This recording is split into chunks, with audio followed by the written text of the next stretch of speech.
Muito bem, pessoal, sejam bem-vindos a mais um vídeo aqui no canal. Hoje o meu papo com vocês vai ser a respeito do uso da vírgula. Quem é que nunca ficou enrascado aí por conta disso, hein? Vai escrever uma frase ou vai escrever uma oração, na hora de falar tudo bem, né? Só que na hora de colocar no papel sempre pinta a dúvida. E olha, o uso da vírgula também é um assunto bastante complexo, né? Que coloca muita gente aí em maus lençóis. Mas nessa videoaula de hoje eu vou comentar com vocês os casos de uso de vírgula com exemplos bastante práticos e já vou deixar para vocês aí também o pedido da inscrição no canal, do seu like, para que o canal possa continuar crescendo e continuar trazendo esse conteúdo para vocês. Bora lá pro vídeo?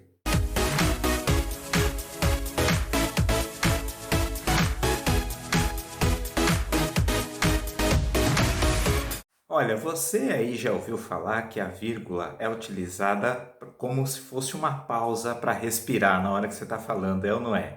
Gente, é uma pausa sim, tá? Mas não assim que seja uma pausa para respirar. Essa pausa na hora de escrever ou na hora da fala é uma pausa necessária para que você possa compreender o conteúdo que está sendo lido, que está sendo ouvido, que está sendo dito. Na verdade, a melhor definição para vírgula eu vou deixar na tela aqui para vocês. Olha só. A vírgula é usada para marcar uma pausa do enunciado, lógico, como eu disse, com a finalidade de indicar que os termos por ela separados, apesar de participarem da mesma frase ou oração, não formam uma unidade sintática. Em relação aí à unidade sintática, eu vou conversar um pouquinho com vocês a respeito disso ainda. Bom, e o que é uma unidade sintática? A unidade sintática é aquela em que participam o sujeito e o predicado. Todo mundo já ouviu falar em sujeito e predicado lá na quinta série, sexta série ou no ensino médio. Então, o sujeito e o predicado é chamado de termos essenciais da oração. Né? São termos que são necessários para a existência do sentido da oração. Então, tudo aquilo que tiver ligado ao sujeito e tudo aquilo que tiver ligado ao predicado não pode se separar por vírgulas. Olha só que interessante. Então, não pode ter vírgula entre sujeito e predicado. Então, para a gente poder ilustrar legal essa questão do sujeito, do predicado e dos termos essenciais da oração, eu deixo uma frase de exemplo aqui para vocês. O temporal devastou a pequena cidade. Vejam só, uma frase simples. Eu tenho ali o temporal, em laranja é o sujeito da oração. Devastou, em amarelo, é o verbo da oração. A cidade é o objeto direto da oração e pequena é o predicativo do objeto, ou seja, a qualidade do objeto. Quem que era pequena? A cidade. Vejam vocês que nessa frase aí, nessa oração, o temporal devastou a pequena cidade, não existe vírgula nenhuma, porque aí são termos que fazem parte aí da mesma oração. Eles estão aí sintaticamente fazendo parte da mesma unidade de sentido. Não tem vírgula entre o temporal e devastou, entre o sujeito e o verbo. Não tem vírgula entre devastou a pequena cidade, porque devastou e cidade é um complemento verbal, a gente tem o verbo e o seu complemento, que é o objeto, devastou o quê? A cidade, e temos pequena, que é uma qualidade da cidade. Então fica bastante claro aí para a gente, né? Entre os termos sintáticos ali de uma oração, uma unidade de sentido, sujeito, predicado, verbo, objeto, entre esses termos nunca deve haver vírgula. Então agora que a gente sabe que entre esses termos essenciais da oração a gente não pode colocar vírgula, nós vamos passar para todos os casos agora de uso dela. No primeiro caso de uso de vírgula, a gente tem a separação do vocativo do resto da oração. O vocativo é aquele termo que a gente utiliza para chamar a atenção do nosso interlocutor. Eu chamo a atenção da pessoa e depois dou o recado. O vocativo pode vir no começo da oração, no meio ou no final. Ele não é um termo da oração, ele vem solto e por isso ele deve separar por vírgula, né, daquela unidade sintática, aquela unidade de sentido que eu havia dito para vocês. Vejam só na tela aí o primeiro exemplo. Então ali nós temos Maria, traga-me uma xícara de café. Depois, a educação, meus amigos, é fundamental. Vem até aqui, Luiz. Nos três exemplos eu tenho Maria ali como vocativo, depois meus amigos e por último Luiz. Percebam vocês aquele esquema, não tem lugar específico para o vocativo, ele pode vir primeiro, né, antes, né, no meio da oração ou no final. No primeiro exemplo eu dirijo-me a Maria para passar o recado, Maria, traga-me uma xícara de café. No outro exemplo, a educação, meus amigos, é fundamental. E no último, vem até aqui, Luiz. Eu estou chamando especificamente o Luiz. Então, esse caso de vocativo aí, né, fica muito claro para nós que o vocativo, como é um termo independente do sentido da oração, ele precisa ser separado dela por vírgula. Outro termo que deve ser separado dentro da oração é o aposto. Da mesma forma que o vocativo, ele não faz parte da unidade sintática e por conta disso, né, por ser deslocado, ele precisa sim, quando aparece lá dentro da oração, precisa sim ser separado por vírgulas. Vamos ao exemplo também na tela aí. Olha só, Valdete, minha antiga empregada, esteve aqui ontem. Paulinho, aluno do quinto ano, não virá hoje. Fomos ao restaurante, aquele que serve comida chinesa, e provamos as maiores delícias. Percebam aí que no primeiro exemplo eu estou explicando quem é Valdete. A Valdete, minha antiga empregada. Paulinho, mas que Paulinho é esse? É o aluno do quinto ano. Fomos ao restaurante, mas que restaurante nós fomos? Aquele restaurante que serve comida chinesa.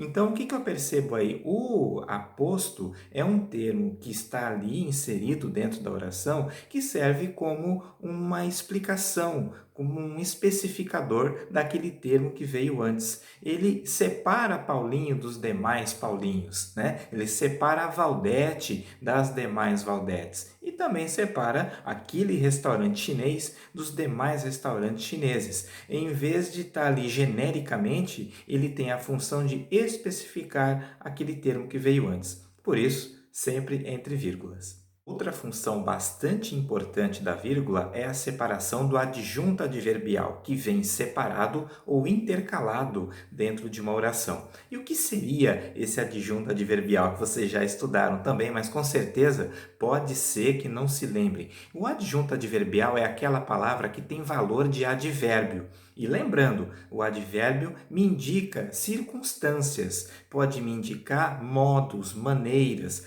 pode me indicar tempo, sempre, nunca, às vezes, de vez em quando. Tudo isso é tempo, é circunstância. Advérbio pode indicar frequência. Para ilustrar melhor, vamos também aí a alguns exemplos que eu trouxe para vocês. Olha só, chegando de viagem, procurarei por você. As pessoas muitas vezes são falsas. Choveu durante a madrugada intensamente. Olha só vocês, toda vez que o adjunto adverbial vier antecipado ou intercalado do resto da oração, ele precisa ser separado por vírgulas. Olha no primeiro exemplo. Se eu tivesse escrito assim, procurarei por você chegando de viagem, não teria vírgula. Eu antecipei esse adjunto e por isso teve vírgula.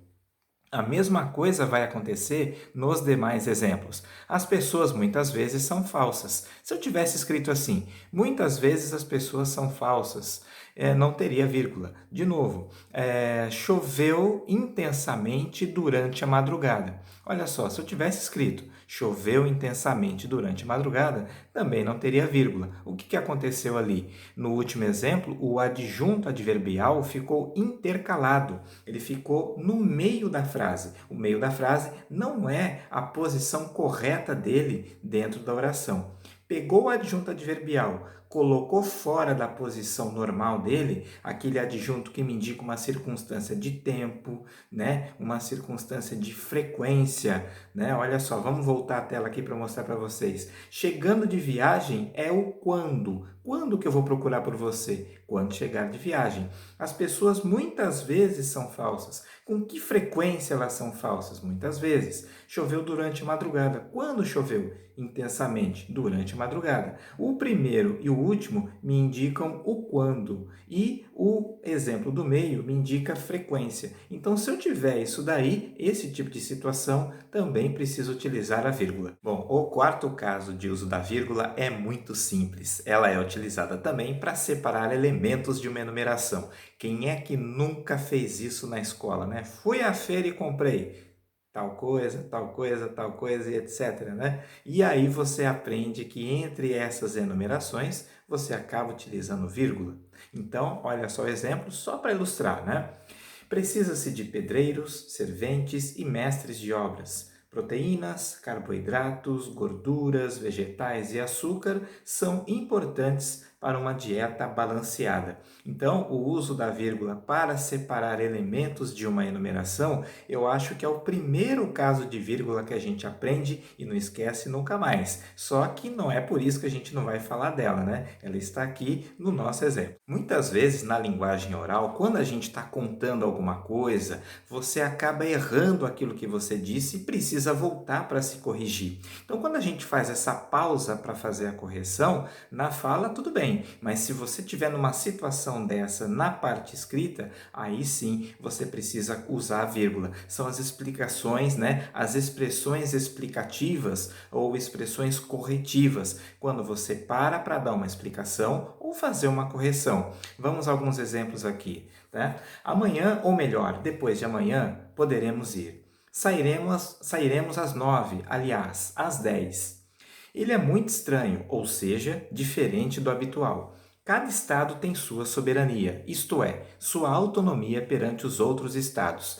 O que a gente percebe nos dois primeiros exemplos? Eu tenho aqui uma expressão de caráter corretivo. Eu estou corrigindo aquilo que eu disse. Amanhã, ou melhor, depois de amanhã. Não é amanhã, é depois de amanhã. Sairemos às 9, aliás, às 10. Então, ou melhor e aliás, tem um caráter aí corretivo. Eu estou corrigindo aquilo que eu disse primeiramente. Nos dois últimos casos, o ou seja e o isto é tem caráter explicativo. Ele é muito estranho. O que é estranho? Estranho é algo diferente do habitual. Cada estado tem sua soberania. O que é soberania? Aí eu vou explicar. Soberania é a autonomia perante os outros estados. O sexto caso de uso da vírgula é quando a gente tem uma conjunção intercalada ou deslocada do seu local original. A conjunção, para que vocês possam lembrar, é aquela palavra que a gente utiliza para unir orações coordenadas. Mas, porém, sendo assim, e, por isso. Então, quando essa conjunção, que serve para ligar duas orações, estiver deslocada do seu lugar original, assim como outras expressões também, elas precisam ser utilizadas entre vírgulas. Vamos para mais alguns exemplos aqui. Não havia, porém, motivo para tanta raiva. Esperava mesmo assim um milagre repentino. Chovia muito, deveria, portanto, precaver-se. Havia estudado muito, os resultados, contudo, não foram satisfatórios. Olhe lá o primeiro exemplo. Não havia, porém, motivo para tanta raiva. Se eu tivesse escrito assim, porém não havia motivo para tanta raiva, não haveria vírgula aí nesse caso. A vírgula viria antes do porém, para separar essa oração da outra que viria antes, né? Se eu tivesse escrito no segundo exemplo assim, ó, mesmo assim esperava um milagre repentino, também não haveria vírgula. Chovia muito, portanto deveria precaver-se. Se eu trocasse esse portanto de lugar com o deveria, colocasse o portanto primeiro e o deveria depois, não teria vírgula. Chovia muito, portanto deveria precaver-se. A vírgula viria antes do portanto, né? Só para separar a oração. Havia estudado muito os resultados, contudo, não foram satisfatórios. Então, assim, quando você tem a conjunção deslocada dentro de uma oração, ela precisa vir entre vírgulas, uma vírgula antes e uma vírgula depois. Geralmente, a gente tem sim vírgulas antes das conjunções. Por quê? Porque a conjunção está ligando uma oração à outra que veio antes. Então, geralmente, você tem a primeira oração, vírgula, tem a conjunção e aí você tem o resto da oração. Só que se você tira essa conjunção do lugar, ela vai ter que vir isolada entre vírgulas.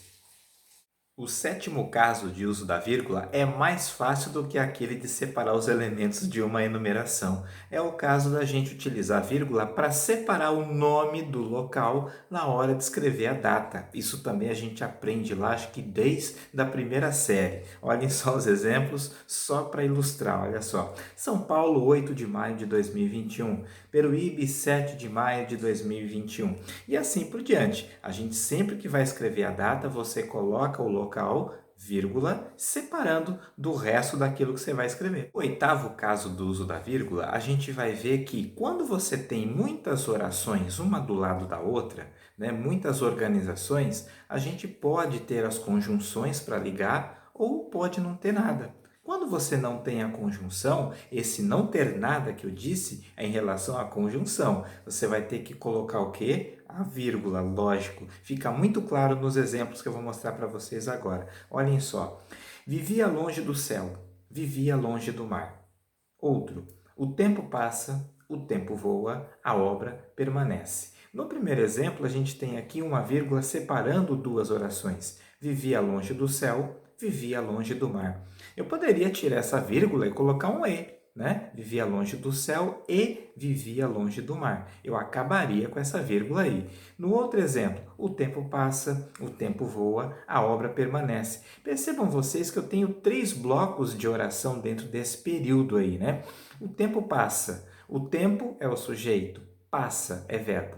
O tempo voa. Sujeito é o tempo, verbo voa. A obra permanece. A obra é sujeito, permanece é o verbo. Então eu tenho aqui, nesse segundo exemplo, vários sujeitos e predicados. Então eu tenho várias estruturas sintáticas, né, ali de sentido, de significado, que entre elas não se separa por vírgula, mas a hora que acaba a primeira, vírgula, acabou a segunda estrutura sintática, a segunda unidade de sentido, vírgula, acabou a outra unidade de sentido, vírgula, e assim por diante. São chamadas orações coordenadas assindéticas, não tem conjunção, não tem síndeto, por isso que ela é assindética. Funciona esse assindético como se eu fosse dizer anormal, que não é normal. Então é assindética, ou seja, não tem síndeto. No nono caso de uso da vírgula, a gente vai falar um pouco de uma figura utilizada para evitar a repetição, que é chamado de elipse. Vamos à tela.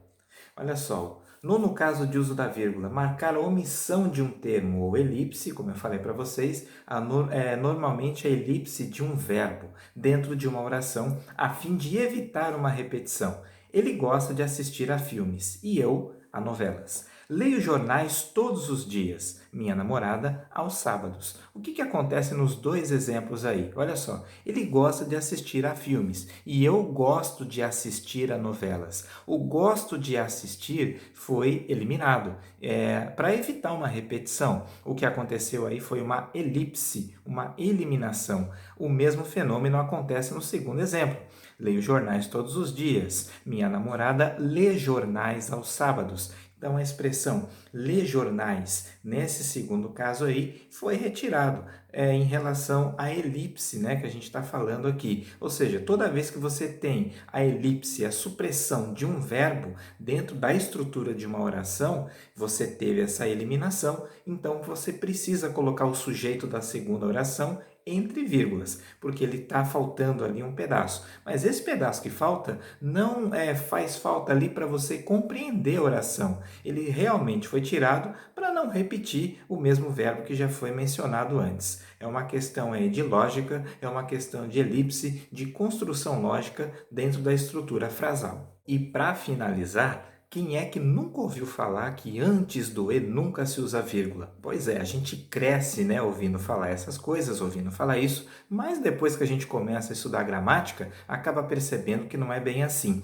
Eu tenho aqui pelo menos 3 casos nos quais a gente deve sim utilizar a vírgula antes de E, e eu vou explicar para vocês por quê. Vamos lá para a tela. Casos de uso da vírgula com a conjunção E. Em primeiro lugar, a gente deve utilizar a vírgula quando na oração houver 2 sujeitos diferentes. Olha só, Joana abriu as portas e ficou surpresa.